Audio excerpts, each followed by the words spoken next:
Sebanyak 6 anggota Subdetasmen Polisi Militer Kabupaten Biren menjalani tes urin secara mendadak yang difasilitasi Badan Narkotika Nasional atau BNN Kabupaten Biren.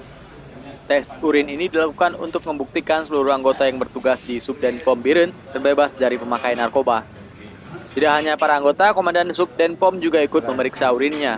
Komandan Subdenpom Kabupaten Biren, Kapten M. Lukman Raja mengatakan, tes urin dilakukan untuk memastikan bahwa anggotanya tidak menggunakan obat-obatan terlarang atau narkoba jenis lainnya.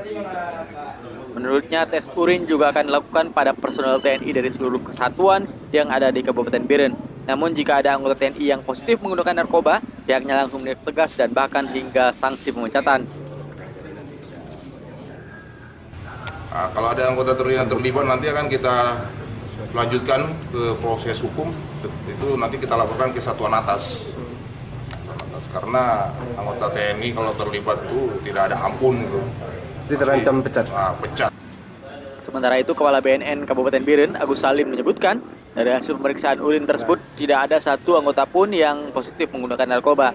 Pihaknya akan terus bekerja sama dengan sejumlah institusi sebagai tekad Indonesia bebas narkoba 2015.